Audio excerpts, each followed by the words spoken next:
Yes, the latest as Sean Diddy Combs awaits his fate after being convicted a couple of months ago. Thanks so much for your time. Thanks, Bri. I appreciate you having me. You as well. All right, time is now 1:06 here on Chicago Live. Let's take a short break and we'll be right back with much more.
Welcome back to Chicago Live. Time is now 1:09. Brian Jackson here with you in our Fox 32 studios.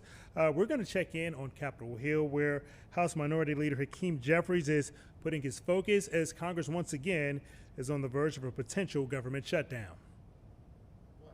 We're supposed to, as Democrats, abandon our fight to protect the health, the safety, and the economic well-being of the American people when all Republicans have done this year is break promises? Donald Trump promised to lower costs on day one. Costs aren't going down in America, they're going up. Inflation is going up. Life has become more expensive under Donald Trump and Republican policies. And that includes health care premiums, which are about to skyrocket because of Republican policies and their decision to continue to gut the health care of the American people. We find that unacceptable.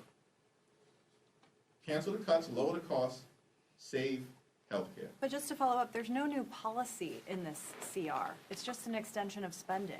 Here's what's interesting. So if you see all Republicans supporting it. Republicans are lying about the notion that this continuing resolution is a clean bill. It's not a clean bill, it's a dirty one. There was a bipartisan agreement that was reached in December by Democrats and Republicans, signed into law by President Joe Biden. Any extension of funding connected to that December bill would be a bipartisan extension. That would be a reflection of spending levels achieved under the previous administration. In March, House Democrats strongly opposed and rejected the partisan spending bill that moved out of the House and went over to the Senate and was ultimately signed into law. Because, in our view, it represented an attack on veterans, an attack on women, infants, and children, an attack on child care, an attack on housing, and an attack on health care. That's why Democrats voted against it. So if they're continuing a policy related to legislation that they passed in the House on a partisan basis, how is that clean? It's not clean. It's dirty. It's not bipartisan. It's partisan. And their underlying appropriations bills, including as it relates to health care, in this appropriations process right now, represented an attack on public health infrastructure, an attack on the Centers for Disease Control, an attack on the National Institute of Health, and an attack on vaccine availability. Republicans are up to their same dirty tricks as it relates to attacking and assaulting the health care of the American people, and we're not going to let the American people be fooled with this track record that they have, that they want to have a good faith conversation about health care, and we should trust them. That would be foolish on our part. Thank you, Mr. Leader. And President Trump's Truth Social post canceling the meeting, he accused Democrats of making demands that would allow that, because you want to.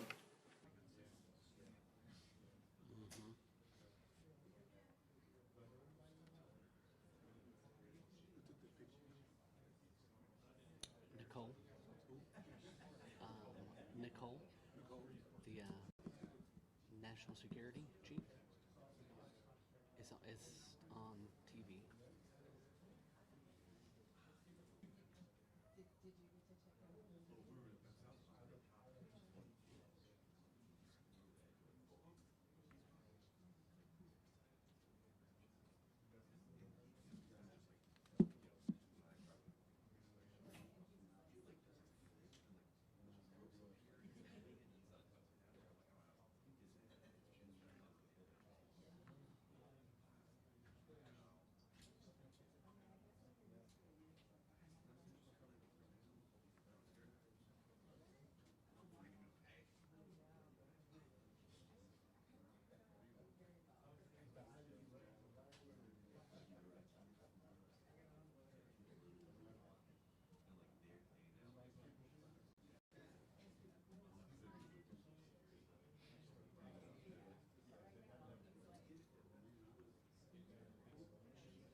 Uh,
scripts over 5 minutes to edit it. Right.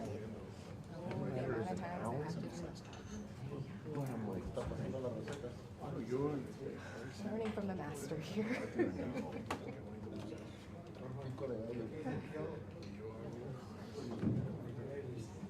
Estamos hablando de comida y yo con hambre.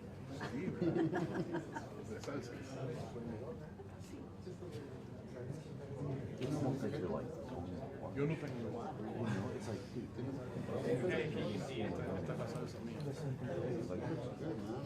They just don't care. Like the shows their shows are, I get it. Oh, yeah. Every kid is special. Yeah. And they feel that way, and that's fine, but it's also like, I mean, if I do this, this is going to affect you. So, well, I don't care. How I know you don't care. It'll affect you. yeah, So, so, have that ball but yeah, over there, call this ball, security took and the discuss so it. to get And I've had them do it, and I remember somebody, they were just like, they were like, "Alright, cool, let them wrestle it out. yeah, let them fight. I don't know when that battle. Right. But you know that you'll be protected. Well, no, I'm not protected, but it's one of those things. What are you gonna do? If I miss my like, hey, I did the stream stuff. Yeah. You didn't stream, you'd be like, oh, what they'll say is, oh, that's what why did you tell us? Right. I did. So Yeah. I'm gonna tell you now so you can plan. That's true. Tell them now so they can make a plan. Yeah. Yeah. Figure it out. Do it. Or just have them pull sound bites from this thing for the previous. And I got it in the script. Yeah. That's all. Nobody writes it. Nobody writes it. Yeah.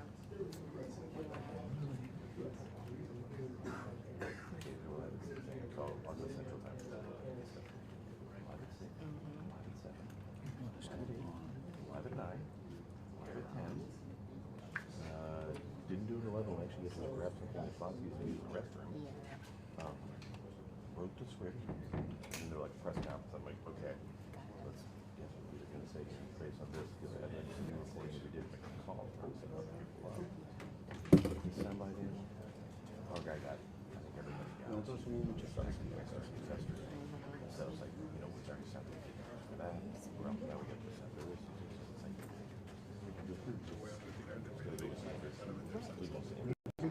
And I'm like, with all this evidence, it's going to be so much graphics. I'm just like, gotta get this stuff out. Yeah. But I want them to say that because, you know, we're not audible. Yeah. Yeah. So I have a link. Where the It's 2:26 Eastern Time. It's supposed to be out at 3 o'clock. Hey, I'm gonna do this, and then I'm gonna voice it. They're like, we'll write it. I'm like, thank you. I'll voice it for you guys. Email it. Give them time to edit it and push it out. But it's like, it's not like I'm You still gotta have time to do all of that. getting dressed in the morning. My clothes on. Grab a cup of coffee. Like, I can't do it all at one time. Yeah. You know? And then when they keep calling, I'm always like, I told them before, me talking to you slowing me down. I got the order, let me get it done. Okay. No. Oh, that's a good one. Well, yeah. If they call them at time. Yeah. Yeah.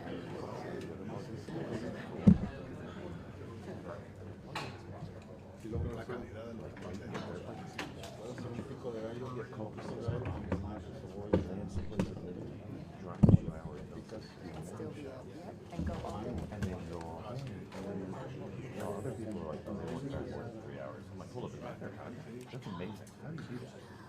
But you can't do that. So, Right, yeah, oh, everything's yeah. so far apart. Right.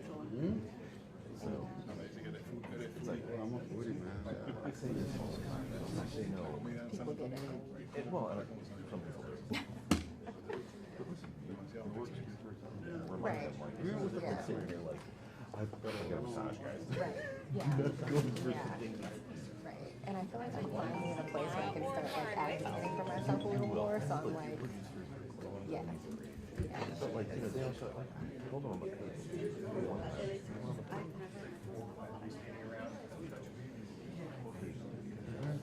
Rory, this, okay. Hey, we're not gonna work on that. Yeah. We're at school or something, or something, we're like, had they really can you let us over? And oh, They don't even think about that. Yeah. and it's like That's like, always the they hard really one, gotta go. especially in disaster zones where I'm like, where do we go back from this? Like, yeah. Oh yeah. Oh yeah. But like, Yeah. yeah. Yeah. And I really try to get in my mind, if it's that important, they should send two people. Like, I'm only one There's person. only one person. And listen, Dale, yo te aviso. I've had a few. All right, thank you.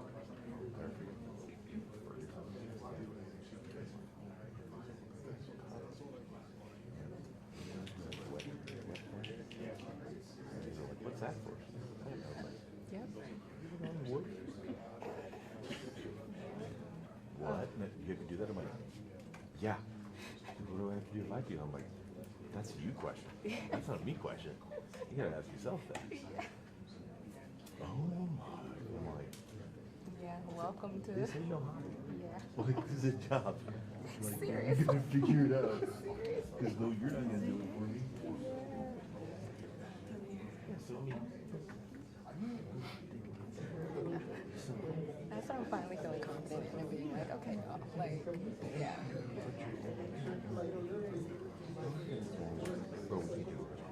Right. Right. Because it's funny, sometimes I don't think about my crews are up here.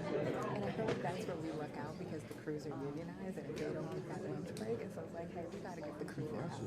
They'll take the work. But still, like, stuff, I'm like, Yeah.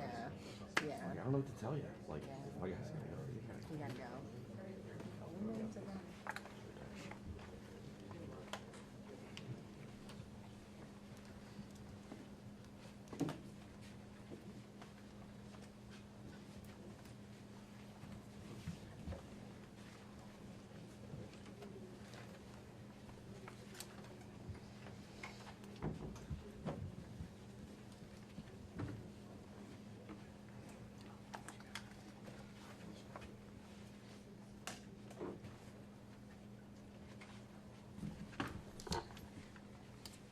Good afternoon. I'm Catherine Miller. I'm the acting PAO for the U.S. Attorney's Office for the Northern District of Texas, and we welcome you here this afternoon.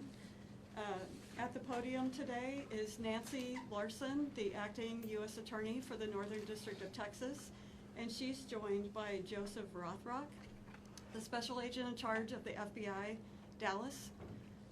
With him is Marcos Charles, the Acting Executive Associate Director of ICE's Enforcement and Removal Operations. We also have Josh Johnson, the Acting Field Office Director, ERO Operations, Dallas Field Office. Travis Pickard, Special Agent in charge of HSI, Dallas. And Benny Mims, Special Agent in charge of ATF, Dallas. At the back, I will be putting a sign-in sheet for all media, so please, before you leave, add your information so that we have that. And following the remarks, we will have a brief period for questions and answers. Please remember to identify yourself and your media affiliation when you ask a question. And with that, I'll turn it over to Acting U.S. Attorney Nancy Larson. Good afternoon, everyone. Thank you for being here today. This is the third time in my short 4-month tenure as the acting United States Attorney for this district where we have suffered violent attacks and threats at ICE facilities. First, you'll recall July 4th, 2024, the violent attack on the Prairieland facility in Alvarado, Texas. The second occurred on August 25th, 2024, when Bratton Dean Wilkinson, who stands charged by federal complaint, pretended to have a bomb. He showed up at the ICE facility with a backpack and something that looked like a detonator on his wrist and threatened the facility. Third, of course, is yesterday's attack, September 24th, 2025, when the Dallas ICE facility was riddled with gunfire, costing the life of one detainee and injuring 2 other detainees critically. Initially, I want to commend the cooperation of the Dallas Police Department, the Dallas County Sheriff's Office, the FBI, the ATF, ICE, and HSI for their swift and decisive response to this crime.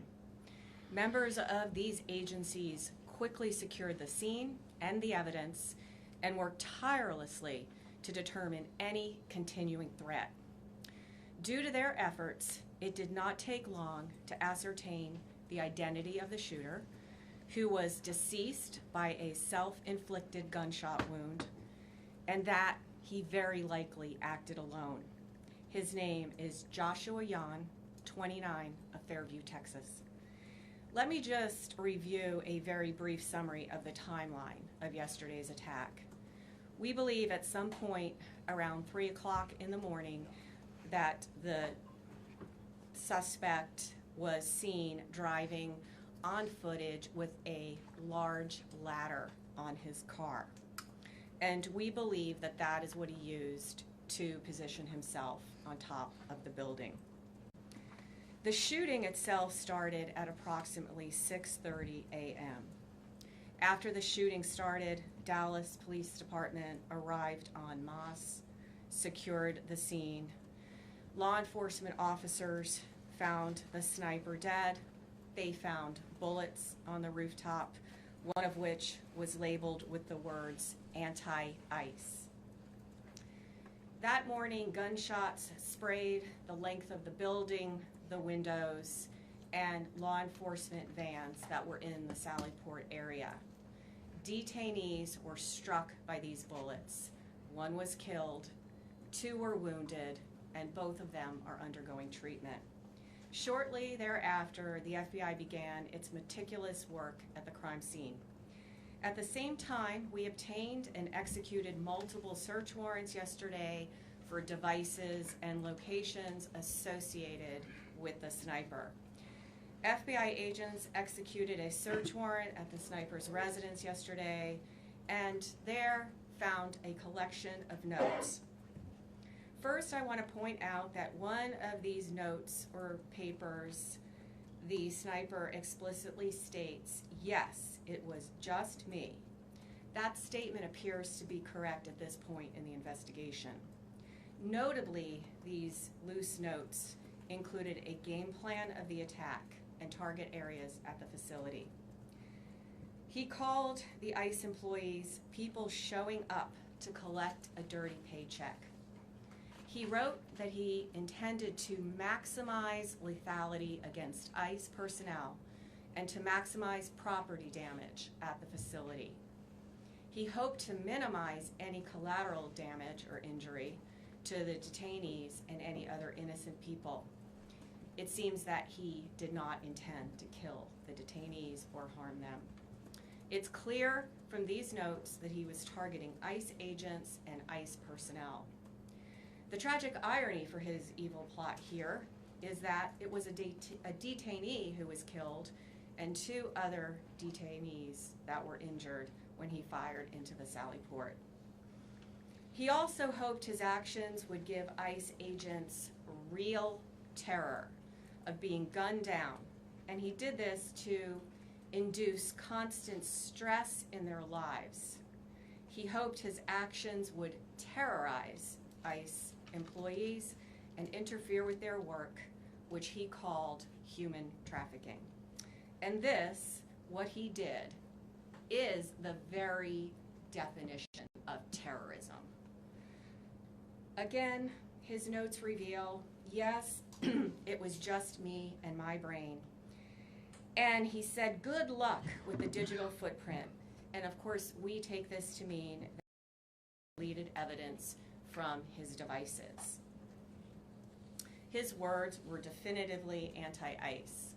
That said, we did not find evidence of membership in any specific group or entity, nor did he mention any specific government agency other than ICE. Among his papers, though, was a handwritten note in which, in crude words, he expressed his hatred for the federal government. Finally, I want to address the heroism of our federal agents yesterday. While under fire ICE agents and ATF agents who were also present in the facility's Sallyport area worked together to remove detainees from the vans and get them to safety while the bullets were flying. These agents were heroic, clearly willing to lay down their lives to save the lives of the detainees in their custody. And that's an extremely important point to make at this point in time. I want to express my deepest appreciation for the bravery of these law enforcement officers yesterday and every single day that they go out there to keep us safe. I'll now turn it over to FBI Special Agent in charge of the Dallas Field Office, Joe Rothrock. Thank you.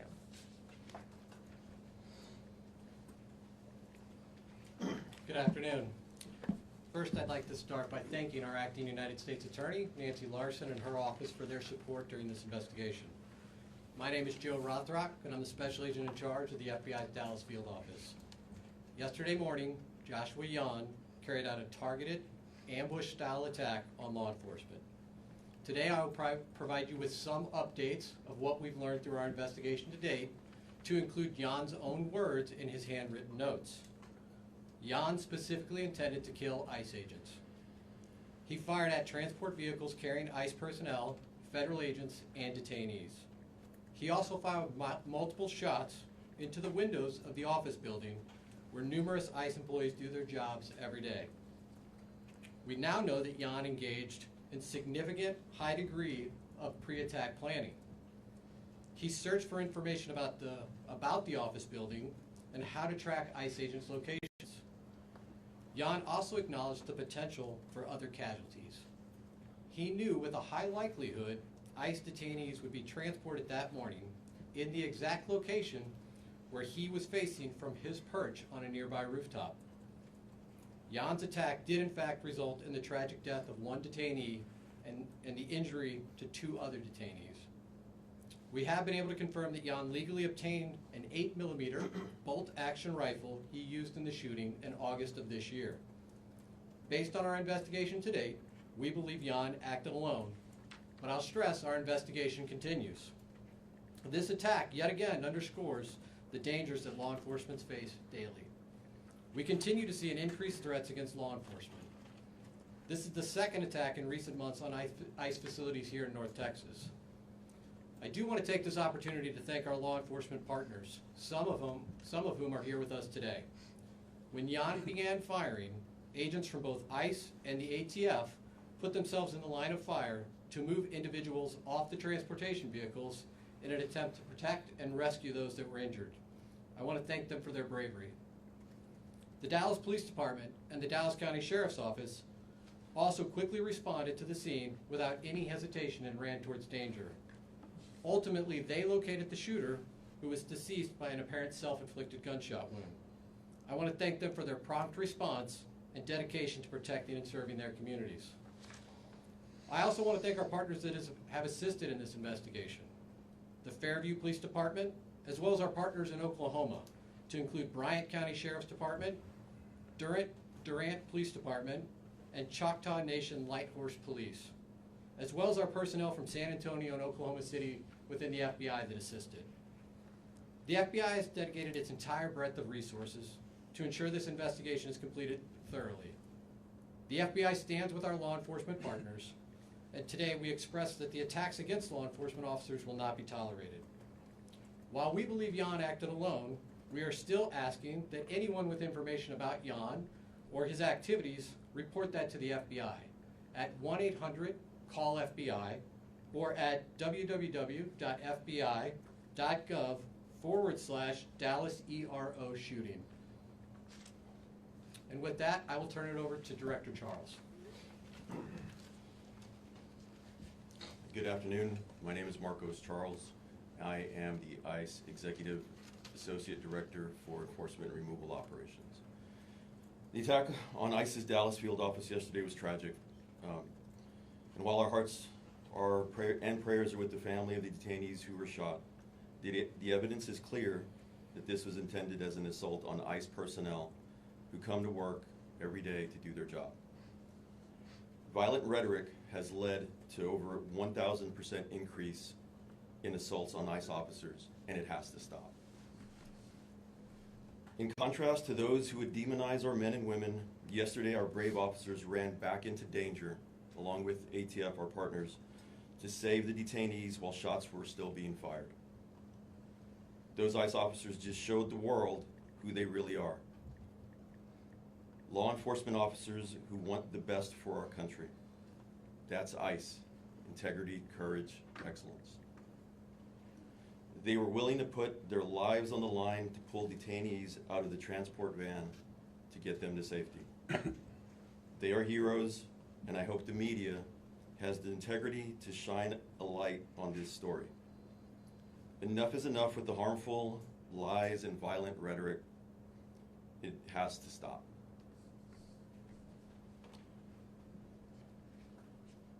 The shooter used the ICE tracking apps. Anyone who creates or distributes these apps that is designed to spot, track, and locate ICE officers are well aware of the dangers that they are exposing to law enforcement. It's a casting call to invite bad actors to attack law enforcement officers. It's no different than giving a hitman the location of their intended target, and this is exactly what we saw happen in Dallas yesterday. The media has been amplifying these apps even as we warned them it would only lead to more attacks on law enforcement. We truly wish we didn't have to say, "I told you so," but here we are. ICE continues to prioritize the safety and security of our personnel, detained aliens, and facilities. We will do everything possible to increase security to counter the increased wave of these lethal attacks. Again, we call on those who foment violence and vilify our law enforcement officers to cease the dangerous rhetoric. We also call on law-abiding Americans everywhere to report any suspicious activity. The individual that was out there yesterday shooting at our agents and our officers was trying to take the lives of law enforcement people doing their job. Instead, he killed a detainee and shot 2 others. That is something that's unacceptable. The rhetoric that's out there on social media, the rhetoric that is being said by some community leaders in other states needs to stop. There's been an increase in violence against ICE agents, not only in Texas and Dallas, but across the country in violent protests. Again, I ask everybody, just stop. Thank you. So we're going to open it up to questions now. So if you have a question, we'll direct it to the appropriate person. You're first up. Sean Murphy with the Associated Press. Can you tell an estimate of how many shots were fired and how he was able to get those off so quickly with the bolt-action rifle? Yeah, so how I'll answer that at this point, again, I'll just remind you, this is an ongoing investigation. The ICE facility, the ICE office, really, it is a business office. This is where business is done on a daily basis by our partners at ICE.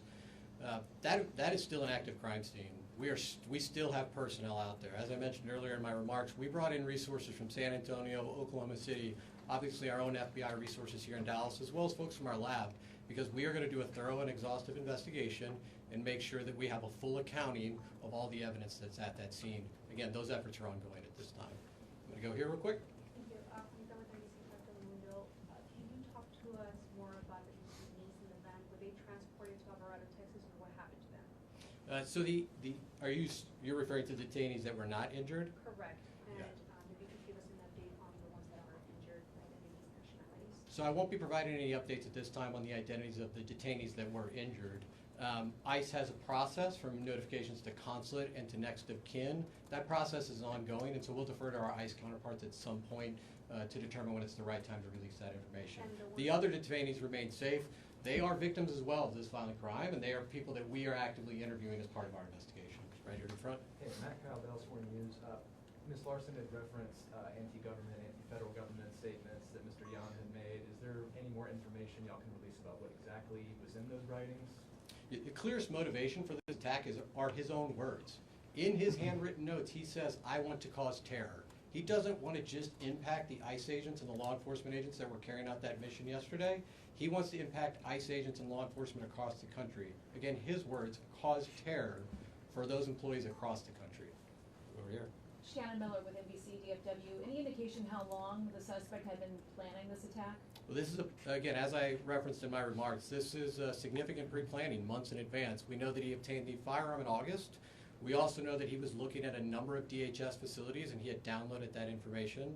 He was looking at the apps, as my counterpart mentioned, to see where ICE agents would be. So this was not something that just occurred yesterday. It came to a conclusion yesterday, but this is something months in the making. Priscilla Thompson with NBC Network News. From what we have heard, this person was not particularly political. Was there anything that you all have found in terms of an inciting incident that led him to commit this attack? Unfortunately, the challenge with these mass casualty incidents is people can be motivated to violence by any number of grievances. In this case, the clearest indication of motivation are his own words. He wanted to cause terror. He wanted to harm ICE personnel. Hilda Duarte, Echo Latino Radio. The deceased shooter, did he have a relation with somebody who had been detained by ICE or mistreated by ICE for him to act this way? Again, the clearest motivations at this point are the harm he wanted to cause to ICE. We're not aware of any specific relationships he had with anybody in detention. But again, our investigation's ongoing. We're going to unturn every stone here, and so that continues. So. Hi, Omar Villafranca with CBS News. Secretary Noem has asked for increased security at ICE facilities across the country. Can you say what is going to be done to harden these facilities to protect agents and detainees? So I cannot say what will be done by our partners at DHS to harden their facilities. What I can say, and I can draw upon just our recent experiences here in North Texas, is we've seen attacks now, 2 ambush-style attacks, where law enforcement was the target of individuals who did significant pre-planning and coordination to set up law enforcement, again, in an ambush-style attack. But anything that they physically are going to do for these facilities since they're still operating to protect them? There's still no barrier up or anything like that at this facility.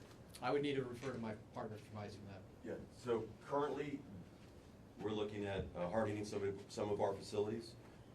Also, I don't want to give away any operational security as to how we're going to be doing that. But there are plans? There are plans to harden some of our facilities.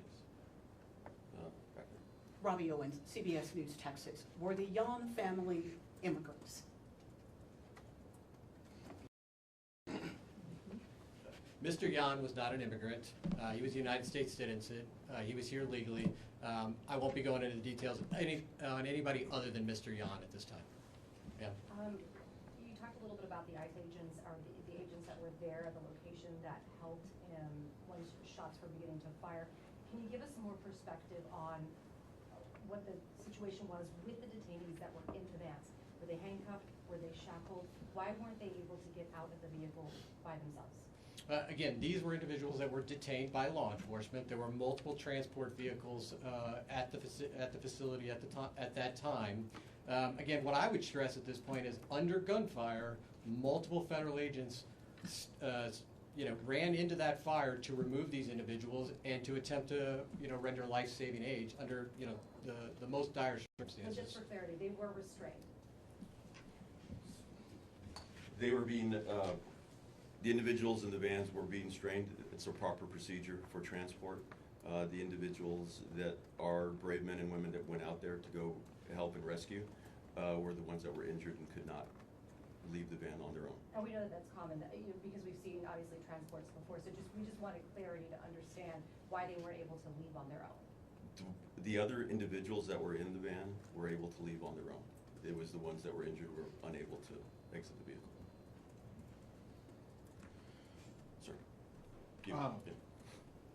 Have you guys gotten any cooperation from the suspect's family and this idea that the anti-government, federal government attitudes, have any family members expressed any signs that we knew that this was happening, or was this just all kept to himself?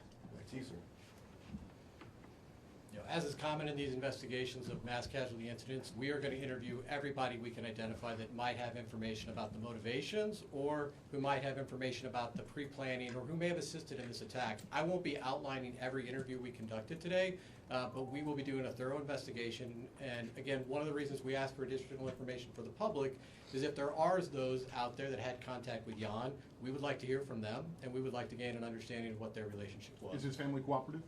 I won't be going into details about other aspects of the investigation. Luke Clary, WFAA. Can you expand on why you believe that he acted alone here, and can you go into it all, any activity he may have had in online forums or communities that may have influenced his action? So again, the totality of our investigation includes interviews, canvassing areas, collecting surveillance video. We're certainly looking at his digital footprint online as well as digital devices. I'm not going to outline the details from every one of those. Again, his own words called out that he committed this act alone, and all the evidence we have to date would indicate that that's accurate. Alex with Fox 4 News. You mentioned that the ICE facility, I believe, is still an active crime scene. Can you talk about what will happen in the coming days with that facility? Are there detainees being held there? Have they all been taken away? Is it operational as an office? It is going to remain an active crime scene for some time. Again, we will be there as long as it takes to make sure that we've captured every piece of physical evidence. Emma Ruby with the Dallas Observer. You mentioned the one bullet that was found with kind of ideological writing on it. Have any of the bullets found around the scene had any writing on it, or is it just the one? Again, active crime scene, we're still collecting physical evidence. Jim Schultz with ABC News.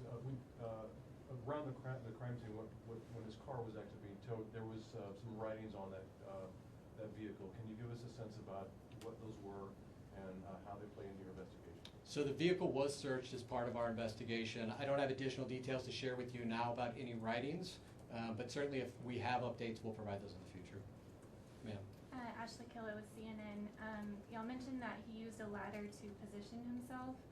Did he use the ladder to get on top of the roof, or is that where he? Yeah, Is that where his body was found? He was found on top of a neighboring roof. We believe he used the ladder to access that roof. Sir. Yeah, Dave with Fox News Channel. Was suicide part of his plan all along, or was he cornered by law enforcement? His handwritten notes indicate that he did not expect to survive this event. Sir. Kevin Reese, WFAA. A personal question, if you would dare.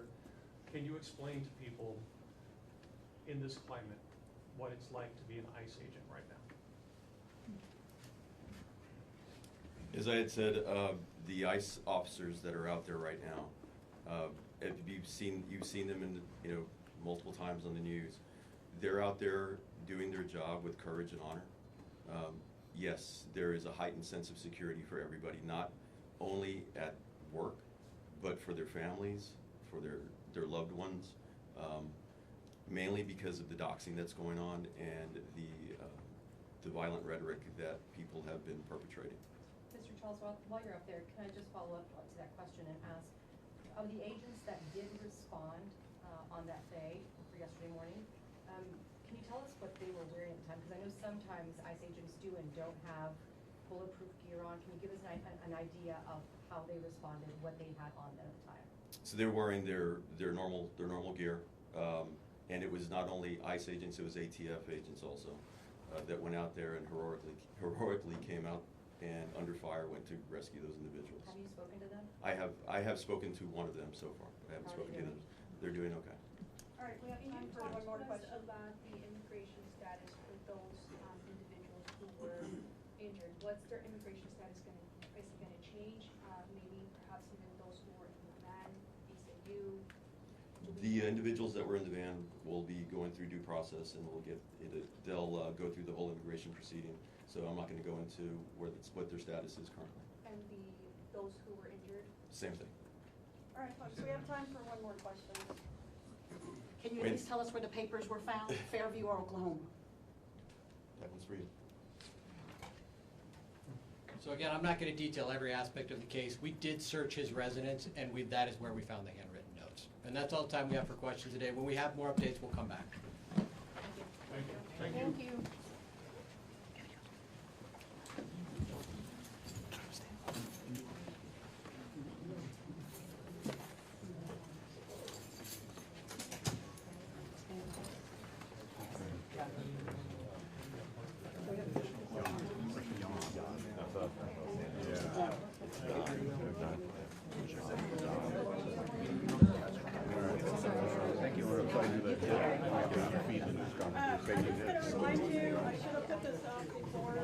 started, but please sign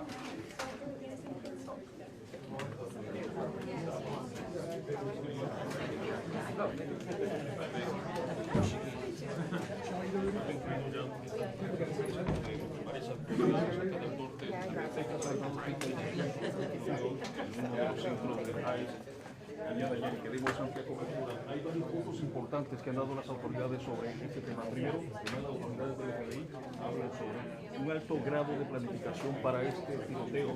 Hicieron un recuento, dijeron que este es uno de 3 ataques que se ha dado en los últimos meses en todo Texas y lo que nos lleva a pensar que no se trata de actos